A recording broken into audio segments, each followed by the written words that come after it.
자, 오늘은 여러분이 함께 교독한 시편 118편 1절에서 9절 말씀을 가지고 감사 찬양 드리세라는 제목의 말씀입니다. 여러분, 우리가 수요일마다 속회 공과를 나누고 있죠. 이 속회 공과를 나누는 이유는 뭐냐면 우리가 일주일에 한 번씩 속회 예배를 드리면서 말씀을 나누잖아요. 그래서 우리 속장님들이 먼저 이 말씀을 한번 은혜 받고 또 이 말씀이 어떤 말씀인지를 다시 한번 묵상하고 그런 후에 여러분 속회 예배 가서 이 말씀을 좀 더 깊게 나누고 또 이 말씀 앞에 우리가 어떻게 살아갈지를 좀 다짐하는, 그러면서 여러분 속회가 말씀 가운데 좀 더 굳게 세워지는 그런 의미로 우리가 속회 공과를 수요일날 하고 있습니다. 그래서 다소 이 말씀이 조금 덧붙이는 게 많아요. 왜냐하면 속회 공과로만 하면 5분이면 설교 끝이에요. 그래서 그렇게는 안 하고 요걸 좀 더 제가 살을 붙이고 좀 더 이렇게 내용을 덧붙여서 그 의미를 좀 더 깊게 묵상해 보려고 합니다. 그렇지만 큰 틀은 제가 웬만하면 안 바꿔보려고 해요.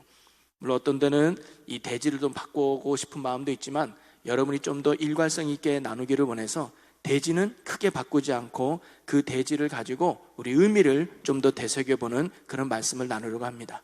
그래서 오늘도 여러분에게 새로운 은혜가 되고 또 여러분의 속회가 더 말씀 가운데 굳게 세워지는 복되고 귀한 은혜 속회가 되기를 간절히 소망합니다. 여러분, 시편 118편은 저자가 누구인지 그리고 언제 지어졌는지에 대해서 확실하게 알려진 바는 없어요. 다만 추측할 뿐입니다. 그래서 어떤 사람은 이 시편을 다윗이 지었다라고 보기도 해요. 그래서 다윗이 돈망자 신세를 끝나고 왕이 된 후에 베푸신 은혜에 감사하며 지은 찬양시다라고 보는 사람도 있고, 또 어떤 사람은 이스라엘 백성이 바벨론에서 70년간 포로 생활하다가 하나님의 은혜로 귀환한 후에 하나님의 은혜에 감사해서 지은 감사 시편이다라고 보는 사람도 있고요. 또 어떤 사람은 스룹바벨이 무너진 성전을 보고 안타까워하다가 그 사마리아 사람들의 방해를 이기고 성전을 완공한 후에 하나님이 베푼 은혜가 고맙고 감사해서 지은 시편이다라고 보기도 합니다. 자, 그런데 다윗이 지었던, 포로 귀한 자가 지었던, 아니면 스룹바벨이 지었던 그 내용의 공통점은 뭐냐면 어려운 환경 속에서, 힘든 환경 속에서 하나님의 은혜로 말미암아, 하나님의 역사로 말미암아 문제가 해결되고 구원받은 하나님의 은혜에 찬양하며 감사하는 내용이라는 거예요. 그래서 오늘 시편은 우리가 1절부터 9절까지밖에 읽진 않았지만 우리 시편 118편을 쭉 읽어보면 아주 특이한 점이 하나 나와요. 그게 뭐냐면 1절과 마지막 절인 29절이 똑같은 말씀이라는 거예요. 자, 1절 한번 볼까요? 자, 1절 같이 한번 읽어봅니다. 시작. 여호와께 감사하라. 자, 마지막 29절 한번 읽어봅니다. 시작. 여호와께 감사하라. 그는 선하시며 그 인자하심이 영원함이로다. 제가 실수로 컨트롤 V 해가지고 붙인 게 아니라 똑같은 말씀이 1절과 마지막 절에 나와 있는 거예요. 우리가 노래를 보면 후렴구라는 게 있잖아요. 그죠? 1절 부르고 후렴구 나오고 2절 부르고 후렴구 나오잖아요. 그 후렴구가 뭐냐면 그 노래에 어떠 보면 강조점 아닙니까? 그 노래에서 강조하려고 하는 거잖아요. 마찬가지로 이 118편이 강조하는 게 뭐냐? 1절과 29절에 나오는 거예요. 한마디로 말하면 여호와께 감사하라 이거예요. 야, 우리 하나님께 감사하자. 우리 하나님께 찬양하자. 이게 바로 118편의 가장 중요한 강조점인데, 그러면 무엇을 감사하느냐? 두 가지를 말하고 있어요. 1절과 29절에 보면 두 가지인데 그 첫째는 뭐냐면 여호와의 선하심에 감사하자는 거예요. 여러분, 하나님은 선하신 하나님이신 줄로 믿습니다. 그것은 하나님이 선한 성품을 가지고 있다는 것만 의미하는 것이 아니라 선하신 하나님은 우리를 향한 선한 계획을 갖고 있다는 거예요. 우리를 향한 선한 계획을 갖고 있는 하나님은 우리를 뭐예요? 선한 길로 인도하시는 의미가 이 말씀 속에 담겨져 있는 것이죠. 우리에게 선한 계획을 갖고 계시고 우리를 선한 길로 인도하시는 그 선하신 하나님을 찬양하자. 그게 감사의 내용이고, 또 하나 다른 감사의 이유는 뭐냐면 그분의 인자하심, 하나님의 인자하심을 감사하자 그래요. 여러분, 인자하심이 무슨 의미냐면 이런 겁니다. 호의를 베풀다, 관대하다, 그 다음에 친절을 베풀다, 이런 의미가 바로 인자하심이거든요. 한마디로 말하면 사랑으로 돌봐주는 게 인자함이에요. 바로 선하신 하나님은 우리를 향한 선한 계획을 갖고 계세요. 그래서 반드시 이 선을 이루도록 우리를 이끌어 가시는데 그 이끄시는 과정이 뭐로 있느냐? 인자함으로 이끄신다는 거예요. 때로는 호의를 베풀고, 때로는 친절을 베풀고, 때로는 사랑과 능력과 은혜를 베푸셔서 우리를 향한 그 선한 계획과 뜻이 이루어지도록 이끄시는 분이 누구냐? 하나님이심을 지금 찬양하고 있는 거예요. 아까 제가 이 시편 저자가 세 부류라 했잖아요. 다윗도 보면 고통 속에 있었어요. 뭐예요? 도망자 신세. 하지만 하나님의 선한 계획을 믿었어요. 그래서 그 고통 가운데서도 하나님이 인자하심, 은혜를 베푸시죠. 그리고 나중에 왕이 됩니다. 하나님의 선한 뜻이 이루어진 거예요. 그 하나님을 찬양했죠. 그 다음에 이스라엘 백성들 포로로 잡혀갔어요. 고통 가운데 있어요. 그러나 그 속에서도 하나님이 은혜를 베푸셔서 왕의 마음을 바꿔주셔서 이스라엘 백성이 다시금 본국으로 돌아오는 선하신 하나님을 만나게 됩니다. 또 수르바벨도 보면 무너진 성전을 보면 얼마나 애통하고 가슴 아파합니까? 그런데 하나님의 은혜로 방해와 핍박이 있음에도 불구하고 그 성전을 완공해요. 하나님의 선하심을 이루어가죠. 그래서 그분의 인자하심과 선하심을 찬양하고 감사하고 있는 겁니다. 그런데 여기에다 하나 덧붙여요. 뭐냐? 바로 하나님의 선하심과 인자하심이 뭐하다는 거예요? 어저께로 끝? 10년 전의 끝? 영원하다는 거예요. 이게 중요한 거예요. 하나님의 인자하심과 하나님의 선하심은 영원하다는 거예요. 과거에도 계신 하나님이 오늘도 동일하시고 그 하나님이 내일도 동일하시다. 뭐예요? 그분의 선하심과 그분의 인자하심이 영원하리도다. 그러니 우리가 이분을 어찌 찬양하지 않으리요? 우리가 어찌 이분께 감사하지 않으리요? 그것이 바로 시편 118편의 내용이고 중심이라는 것이죠. 여러분, 오늘 시편 118편의 감사와 찬양은 오늘 구원받고 하나님의 자녀가 된 우리의 동일한 찬양과 감사의 내용이 돼야 될 줄로 믿습니다. 하나님의 자녀로서 하나님의 선하심과 인자하심을 찬양하고 감사해야 되는 것은 어찌 보면 구원받은 성도의 마땅한 바라는 것이죠. 때론 감당할 수 없는 어려운 상황 속에서도 선하게 이끄시는 하나님, 그 속에서 내게 크신 사랑과 은혜를 베풀으시면서 인자하심으로 베푸시는 하나님, 그래서 끝내 승리케 하시는 하나님, 우리는 이러한 하나님을 늘 감사하고 찬양해야 될 줄로 믿습니다. 그렇다면 오늘 말씀 속에서 좀 더 구체적으로 하나님이 베푸시는 선하심과 인자하심은 어떤 내용일까? 29절까지가 아니라 오늘 1절부터 9절까지 말씀을 통해서 그럼 하나님의 인자하심이 구체적으로 뭔가? 하나님의 선하심이 구체적으로 뭔가? 그래서 우리가 왜 그분을 찬양하고 감사해야 되는가라는 그 이유를 오늘 세 가지를 한번 생각해보고 나눠보려고 합니다. 그래서 오늘 이 말씀을 통해서 저와 여러분이 날마다 나에게 선하시고 인자하시는 그 은혜를 베푸시는 하나님을 날마다 찬양하고 감사함으로 영광 돌릴 수 있는 우리 모두가 되기를 주님의 이름으로 간절히 축원합니다. 자, 첫 번째는 뭐냐면 우리 소제목을 한번 읽어봅니다. 시작. 네, 부르짖음에 응답해 주시기 때문입니다. 자, 시편 118편의 저자로 제가 처음에 세 분을 얘기했죠. 다윗을 이야기하고 또 포로 귀한 자를 이야기하고 수르바벨을 제가 이야기했습니다. 이들의 내용의 공통점이 뭐냐면 바로 이들은 고난과 환난의 시기 속에 살아가고 있었다는 거예요.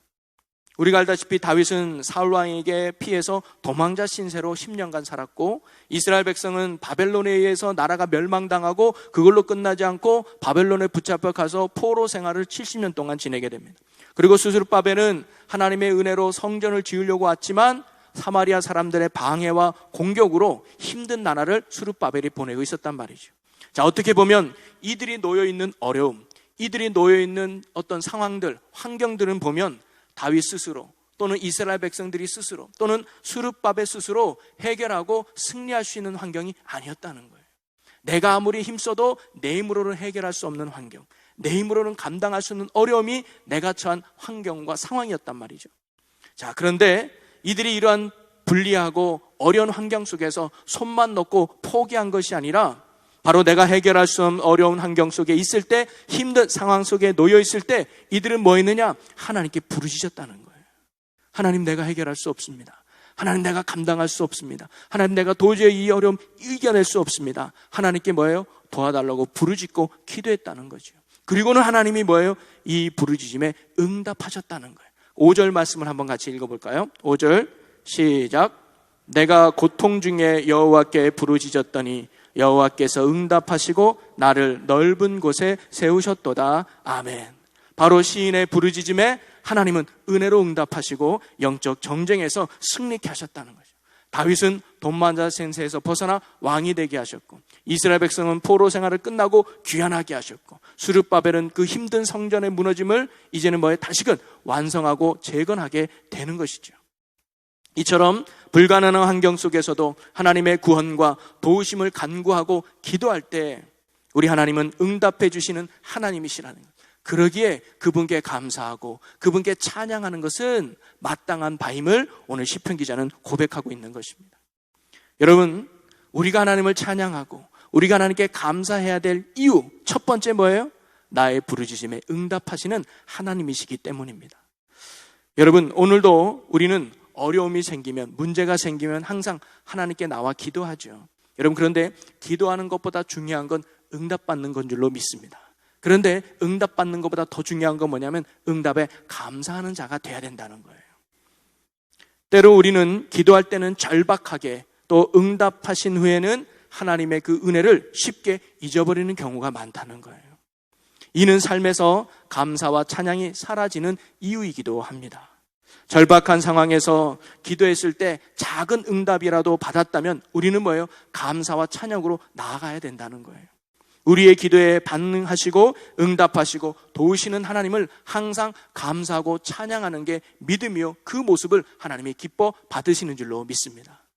누가복음 17장에 보면 10명의 나병 환자 이야기가 나와요. 10명의 나병 환자들이 마을에서 멀리 벗어나서 자기들끼리 지내고 있었습니다. 그런데 마침 예수님이 그 마을 주변을 지나가고 있었어요. 그래서 소문을 들은 이 10명의 나병 환자들은 가까이 갈 수는 없고 멀리 있는 예수님을 향해서 10명이 큰 소리로 부르짖죠. 선생님, 우리를 불쌍히 여겨주세요. 우리 너무너무 힘들어요. 나병 환자로 살기가 너무 힘들어요. 근데 예수님은 능력 있는 분이잖아요. 우리 좀 고쳐주세요라고 그들이 뭐예요? 부르짖은 것이죠. 그랬더니 예수님이 그들에게 이렇게 명령합니다. 그럼 너희 몸을 제사장에게 가서 보여줘라 그래요. 왜냐하면 그 당시는 나병 환자는 단순한 질병이 아니라 영적인 질병으로 봤어요. 하나님의 벌로 그들이 나병환을 받았기 때문에 이거는 의사가 진단하는 게 아니라 영적인 문제였기 때문에 제사장이 진단을 해서 이 사람은 나병이다 그러면 하나님께 벌을 받았기 때문에 마을에서 분리시켜요. 그래서 나병 환자들만 살게 만들었단 말이죠. 그리고 이 사람들이 나병 환자에서 깨끗함을 받으면 제사장에 가서 확인을 받아야 됐어요. 그래서 제사장이 이 사람이 이제 나병 환자가 아닙니다라고 선포해야 그때부터 집으로 돌아갈 수 있었어요. 내가 깨끗했다고 막 돌아가는 게 아니었단 말이죠. 그래서 예수님은 그들에게 제사장에 가서 네의 몸을 보여주어라 이렇게 말씀하셨어요. 그래서 그 말씀을 믿고 이 10명의 나병 환자들이 제사장이 있는 곳으로 가죠. 그런데 가는 도중에 옆 사람을 보니까 야, 네 코가 깨끗해졌네? 어머, 네 팔도 깨끗해졌네? 어머, 정말? 하면서 10명이 다 깨끗함을 받은 거예요. 할렐루야죠. 아마 기뻐 뛰었을 거예요. 그런데 그 고침받은 10명 중에 한 사람만 이거는 예수님의 은혜구나. 그 예수님이 고쳐준 거구나. 야, 내가 너무 그 은혜 고맙다. 해가지고 한 사람만 돌이켜서 예수님께로 온 거예요. 그리고는 예수님 무릎 앞에 가서 감사합니다라고 고백했죠. 그랬더니 예수님이 묻는 거예요. 야, 10명 다 고침받지 않았니? 그런데 9은 다 어디 갔니? 하시면서 본인 앞에 와서 무릎 꿇고 감사했던 그 사람에게 예수님이 뭐라고 말씀하시느냐. 자, 누가복음 17장 19절 말씀 우리 함께 읽어봅니다. 시작. 일어나 가라. 내 믿음이 너를 구원하였느니라 하시더라. 아멘. 할렐루야. 여러분, 받은 은혜, 응답받은 것에 감사했더니 하나님이 더 큰 복을 주셨다는 사실을 우리가 알 수 있어요.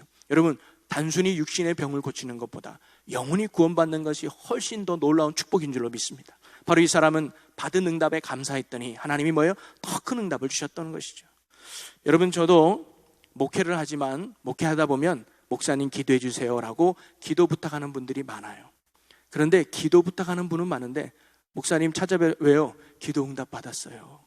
목사님이 지난번에 기도해 주신 거 제가 응답 받아서 너무 감사해서 목사님께 기도 응답 받은 거 이야기해 주러 왔어요. 10분의 1도 안 돼요.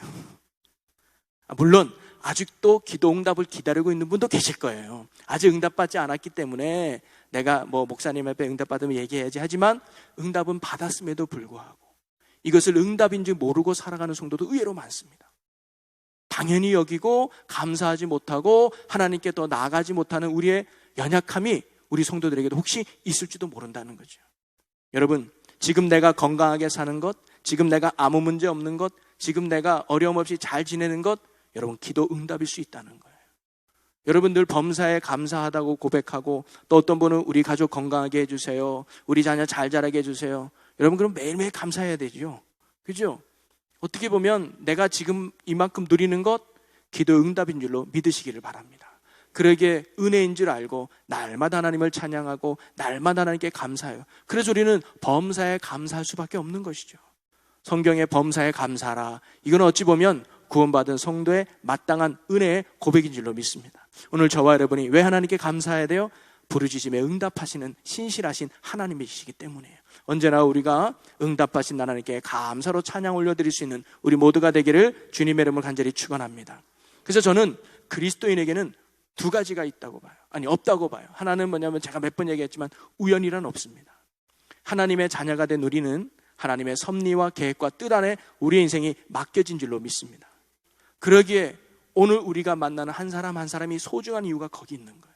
오늘 내가 해야 될 일이 정말 가치 있는 일이 될 이유가 거기 있는 거죠. 내겐 우연이 없어요. 오늘 내가 만나는 사람도 하나님이 내게 붙여진 사람이고, 오늘도 내가 해야 될 일이 하나님께 맡겨진 사명의 일이라는 거죠. 그렇게 하루하루에 성실하고 충성할 때 그 인생의 감사와 축복의 삶이 될 줄로 믿습니다. 또 하나는 뭐가 없냐면 우리에게는 당연한 게 없다는 거죠. 아까도 제가 했지만 우리가 누리는 것, 우리가 갖고 있는 것 당연한 게 아니라 하나님의 큰 은혜의 선물인 줄로 믿습니다. 오늘 우리가 이렇게 수요일 날 나와서 이렇게 좋은 장소에서 이렇게 마이크 괜찮잖아요, 여러분. 그죠? 잘 들리시죠? 옛날에 마이크가 어디 있었어요? 그냥 목사님들도 못 계셔가지고 그냥 마이크가 없으니까 소리 크게 지르고 그렇게 어려운 환경에 지내다가 오늘 우리는 얼마나 좋은 환경 속에서 예배도 드리고, 여러분 수요일날 찬양단 있는 교회 많지 않습니다, 여러분. 예. 수요일날 이렇게 찬양단이 서서 예배 전에 찬양하는 교회 많지 않아요. 그리고 수요일날 찬양대 있는 교회도 많지 않아요. 이렇게 20년 서가지고 수요일날 찬양한다? 여러분 그런 교회 있으면 한번, 안 가봐서 잘 모르겠지만 많지 않아요. 정말 우리 교회 수요 예배는 좋은 교회인 줄로 믿으시기 바라요.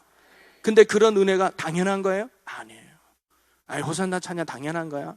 예배 전에 부르는 찬양 아니에요. 그게 은혜인 줄로 믿습니다. 그것이 왜 은혜냐? 이 교회를 위해서, 또 성도들을 위해서 우리 믿음의 선배들이 제일교회를 위해서 눈물을 흘리며 기도했던 그 기도의 열매가 오늘 우리가 누리고 있는 줄로 믿습니다. 그래서 감사해야 되는 거예요. 우리 선배 신앙인들에게 감사해야 되죠. 또 하나는 뭐냐면 이제는 우리의 기도에 따라서 우리 자녀들의 시대에 열매를 맺을 수 있다는 거예요. 그게 중요한 거예요. 받은 은혜도 나로 끝나는 것이 아니라 우리가 또 교회를 위해서 기도하고 자녀를 위해서 기도하고 이 나라 이 민족을 위해서 기도하고 한국교회를 위해서 기도할 이유가 어디 있느냐? 우리의 기도의 씨앗을 통해서 우리 후손들이 열매를 맺게 되는 거예요. 여러분 기도에 응답하시는 하나님 때문에 오늘 우리가 이만큼의 영적인 복을 누리고 있는 줄로 믿으시기를 바랍니다. 그래서 날마다 기도에 응답하시는 하나님 앞에 감사함으로 살아갈 수 있는 우리 모두가 되기를 주님의 이름으로 간절히 축원합니다. 또 하나, 오늘 시편 기자는 하나님께 감사해야 될 이유가 어디 있는가? 두 번째 제목 한번 읽어봅니다. 시작. 하나님이 내 편이 되어주신다는 거예요. 자, 6절 7절인데요 자, 6절 7절을 한번 같이 읽어봅니다. 여호와는 내 편이시라. 내가 두려워하지 아니하리니 사람이 내게 어찌할까?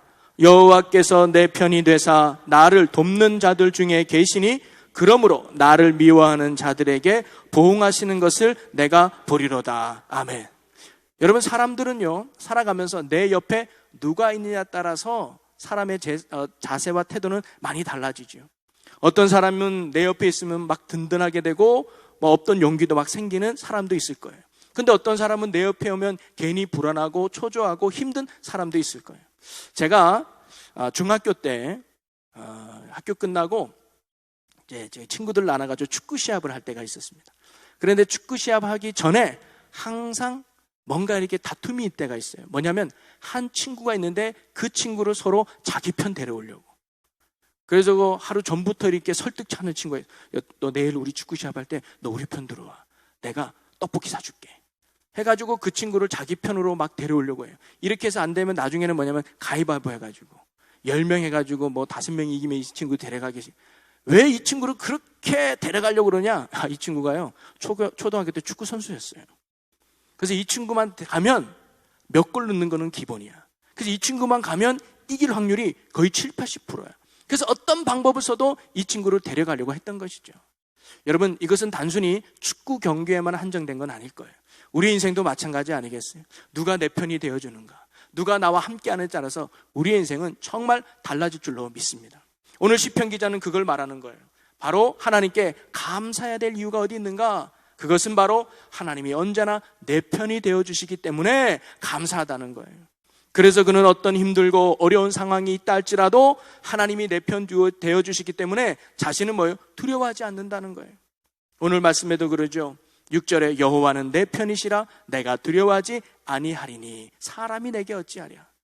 아무리 강한 사람이 내게 공격한다 할지라도, 아무리 힘든 환경이 나에게 닥쳐온다 할지라도, 어이구, 전능하신 하나님이 내 편이신데, 창조주 하나님이 내 편이신데, 모든 것의 주관자가 되시는 하나님이 내 편이신데 내가 무엇을 두려워하리라. 그게 바로 시편 기자의 고백이었던 것이죠.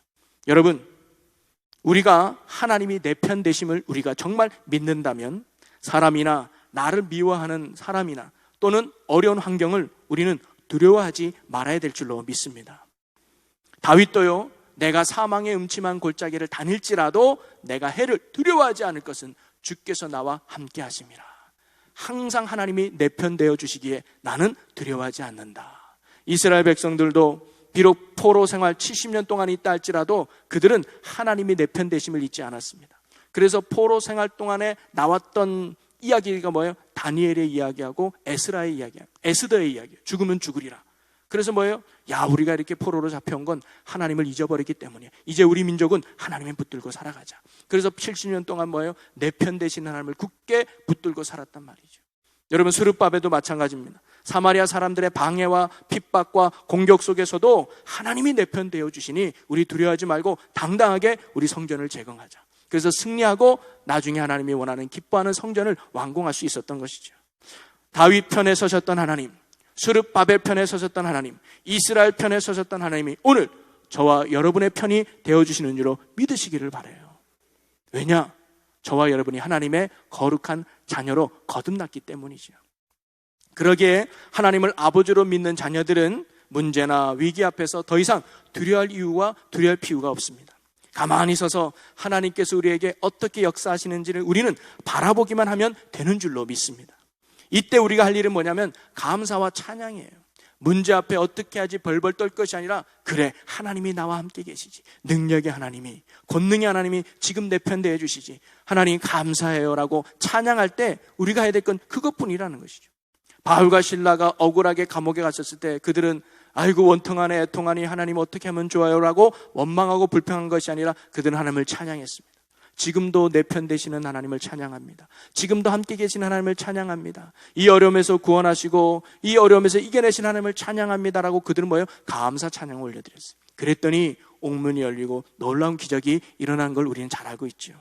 여러분, 우리가 상황이 어렵다고 낙심하는 것이 아니라 내 편 되시는 하나님을 굳게 믿고 그 하나님을 의지하며 감사함으로 찬양함으로 나가야 될 줄로 믿습니다. 그럴 때 우리는 하나님의 선하심과 인자하심의 놀라운 은혜를 누리게 된다는 것이죠. 오늘도 저와 여러분이 하나님이 내 편 되심을 믿고 그 하나님 앞에 감사함으로 찬양으로 영광 돌릴 수 있는 우리 모두가 되기를 주님의 이름으로 간절히 축원합니다.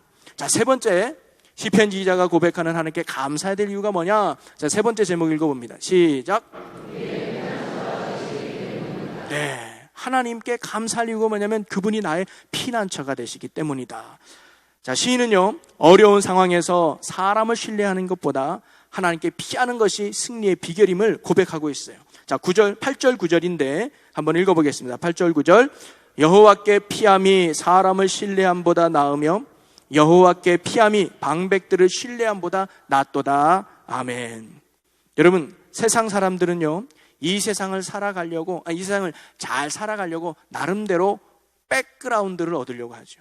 그래서 어떤 사람들은 인생의 백을 만들기 위해서 좋은 학교에 들어가려고 하고, 또 좋은 기업에 들어가려고 하고, 또 좋은 사람들을 많이 만나려고 나름대로의 인맥을 키워가죠.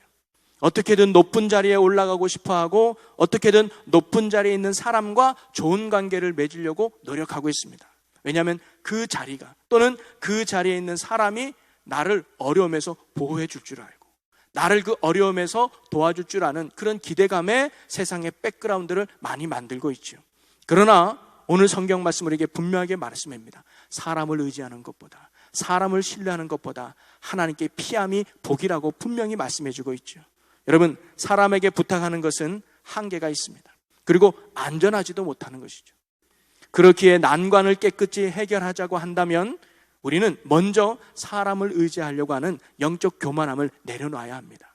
그가 나의 구원자가 되는 게 아니고 그가 나의 능력이 되는 게 아님을 알고 사람을 의지하려고 했던 우리의 불신앙의 모습을 내려놔야 합니다. 그리고는 철저하게 하나님께 피하는 자가 되어야 된다는 것이죠. 그분의 날개 아래 피하는 것이 가장 안전함을 믿으시기를 바라요. 시편 91편 4절에 이렇게 말합니다.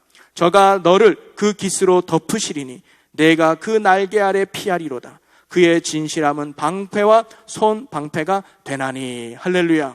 여러분, 하나님께 피하는 자에게 참된 평안과 안식, 승리가 있는 줄로 믿으시기를 바랍니다. 몇 군데 말씀을 보면 시편 61편 3절에 보면 주는 나의 피난처시요 원수를 피하는 견고한 망대이심이니이다. 하나님께 피하면 원수도 우리를 어떻게 할 수 없다는 거예요.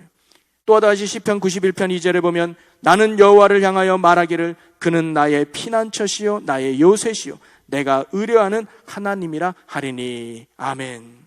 여러분, 어떤 어려움과 환난 속에서도 참된 피난처가 되시는 하나님을 굳게 믿고 의지하시기를 간절히 소망합니다.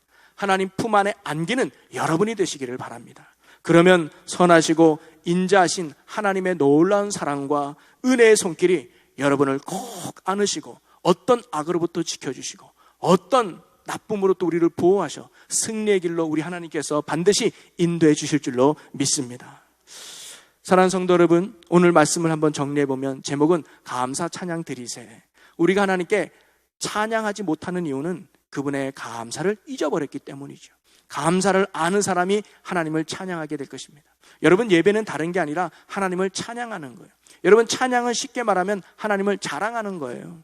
하나님 이런 부분을 자랑하고 싶습니다. 하나님 이런 부분을 높여드리고 싶습니다. 그게 뭐예요? 감사라는 거예요. 하나님 이런 부분에 감사해요. 이런 부분에 감사해요. 그래서 나는 하나님을 찬양합니다. 그게 예배인 줄로 믿습니다. 그럼 우리가 어떤 부분을 하나님께 감사해야 될까요? 오늘 세 가지를 나눠보았어요. 시편 기자는 이렇게 고백합니다. 나의 부르짖음에 응답하시는 하나님이시기 때문에 우리는 감사해야 돼요. 여러분, 하나님은 오늘도 여러분의 기도에 응답하시는 분이신 줄로 믿으시기를 바라요. 그리고 응답받았다면 응답받은 걸로 끝나는 것이 아니라 응답하신 하나님을 찬양하는 감사의 고백이 여러분에게 있기를 바라요. 또 하나, 우리가 왜 하나님 앞에 감사해야 됩니까? 그분이 언제나 내 편이 되어주시기 때문이에요. 이 말은 뭐냐면 하나님은 결코 여러분을 떠나지 않습니다. 여러분이 새벽 예배 안 나와도 하나님은 함께 계시는 거예요. 여러분이 피곤해서 수요 예배 빠져도 하나님이 여러분과 함께 계시는 거예요. 이 말은 조심스러운 게 또 이 말 듣고 빠져도 괜찮구나. 그래, 빠져도 하나님 함께 계신다니까.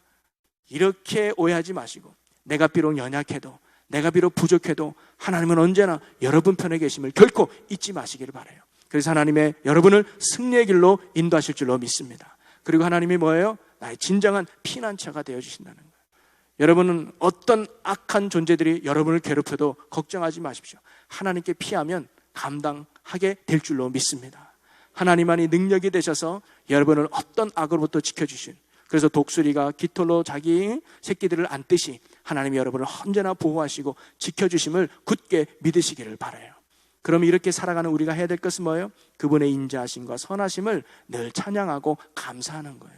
그게 뭐예요? 예배인 줄로 믿습니다. 그래서 하나님은 예배하는 자를 기뻐하시는 거예요. 네가 내게 나의 은혜를 네가 기억하고 있구나. 나의 어떤 그 능력을 네가 감사하고 있구나. 그게 예배인 줄로 믿어요. 오늘도 저와 여러분이 어떤 예배의 자리든 감사함으로 고백해서 날마다 함께 하시는 하나님의 은혜 속에서 살아갈 수 있는 우리 모두가 되기를 주님의 이름으로 간절히 축원합니다. 기도하겠습니다. 할렐루야. 사랑과 은혜가 많으신 하나님 아버지, 날마다 하나님의 선하심과 인자하심에 감사하며 찬양하는 복된 저희들의 입술과 삶이 되게 하여 주시옵소서. 우리의 기도에 언제나 응답하신 하나님께 감사하며 언제나 나와 함께 하시며 내 편이 되어주시는 하나님께 감사하며 나의 진정한 피난처가 되셔서 또 나를 온전한 승리의 길로 이끄시는 하나님께 감사하며 사는 저희들이 되게 하여 주시옵소서. 그리하여 날마다 하나님의 선하심을 경험하며 인자하심을 누리며 감사와 찬양의 삶을 살아가는 우리 모든 충주제일교회 복된 성도들이 되게 하여 주시옵소서. 우리의 감사의 이유가 되시는 예수 그리스도의 이름으로 기도하옵나이다. 아멘.